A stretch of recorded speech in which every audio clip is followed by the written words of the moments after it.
Kasaragod Ernakulam railway station പോകുന്ന നടു റോഡില് ഫ്രീ ആയിട്ട് മസാജ് സെന്റർ ഓപ്പൺ ആയത് ഞാൻ പറഞ്ഞാൽ നിങ്ങൾ വിശ്വസിക്കോ? ബാ ഞാൻ കാണിച്ചു തരാം.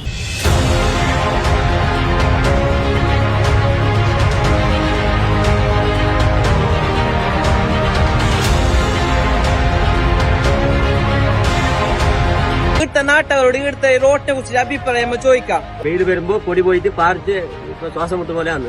എന്തൊക്കെ നേരോട് പറഞ്ഞത് രാവിലെ തുടങ്ങിയെങ്കിൽ വൈകുന്നേരം. ഞങ്ങൾ റിക്ഷക്കാർ എന്ന് പറഞ്ഞെങ്കിൽ ഒരു നേരം പോകുന്നതല്ല.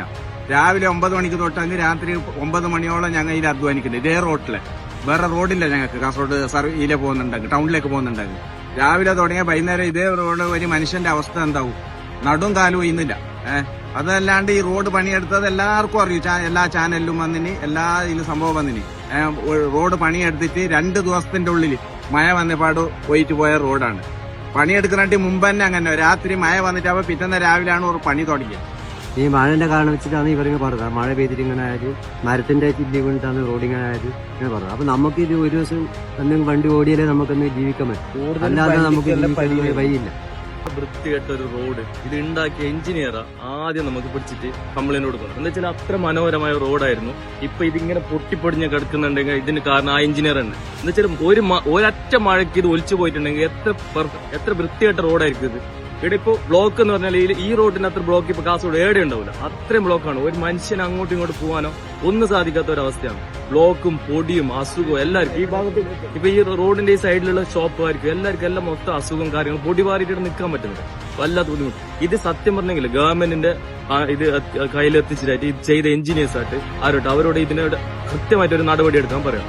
പോലീസ് സ്റ്റേഷൻ ഉണ്ട്, 2-3 ഹോസ്പിറ്റൽ ഉണ്ട്, കുറെ ബാങ്ക്സ് ഉണ്ട്, റെയിൽവേ സ്റ്റേഷനിൽ പോകുന്ന റോഡാണ്. ഇപ്പൊ ഒരു എമർജൻസി എന്തെങ്കിലും ഒരു വണ്ടി വരുന്നത് ഫുള്ള് ബ്ലോക്കാണ്. ഇതുപോലും നടപടി എടുക്കാൻ പറ്റാത്ത ഒരു അവസ്ഥയിലാണ് ഇപ്പൊ ഉള്ളത്. റോഡിന് പ്രശ്നത്തിനായിട്ട് ഒരു സ്റ്റാൻഡ് സ്പ്രിംഗ് എല്ലാം പോകുന്നതായിട്ട് ഇത് എപ്പം നന്നാവത്തി അതൊന്ന് നിങ്ങൾ ശ്രദ്ധിക്കണം. ഇത് 5-6 മാസമായി ഇവിടുത്തെ മുനിസിപ്പാലിറ്റി അധികാരികള് ഇത് കണ്ടിട്ട് കാണാതിരുന്നതാന്നറിയാലോ. അതുകൊണ്ട് ഈ മുനിസിപ്പാലിറ്റി അധികാരികളാ ഈ റോഡ് അതോറിറ്റിന്റെ അധികാരികൾ കാണുന്നില്ലെങ്കിൽ ഇടുക്കിയുള്ള ഒരു സംവിധാനം നിങ്ങൾ കാണണം. ജില്ലാധികാരി അറിയിച്ചിട്ടുണ്ട്, PWD അറിയിച്ചിട്ടുണ്ട്, മുനിസിപ്പാലിറ്റി അറിയിച്ചിട്ടുണ്ട്. ഏതൊരു നടപടി ഉണ്ടാക്കിയതുവരെ പൊടിശല്യം മൂലം ആർക്കും ഈ കച്ചവടം നടത്താനോ മറ്റു പ്രവർത്തനം നടത്താനോ ആർക്കും പറ്റുന്നില്ല അവസ്ഥയാണ്. ആരും തിരിഞ്ഞു നോക്കാത്ത അവസ്ഥയാണ് ഇത് നടക്കുന്നത്. ഇപ്പൊ ഹോസ്പിറ്റലിലേക്ക് തലൊമ്പലത്തിന്റെ മരുന്ന് മേങ്ങാൻ പോകണം, അതിന്റെ ഒക്കെ നടുനൊമ്പലത്തിന്റെ മരുന്ന് കൂടി മേങ്ങേണ്ടി വരുന്നത് ആ അവസ്ഥയ്ക്ക് എത്തിയിട്ടുണ്ട് കാസർഗോഡത്തെ അവസ്ഥ.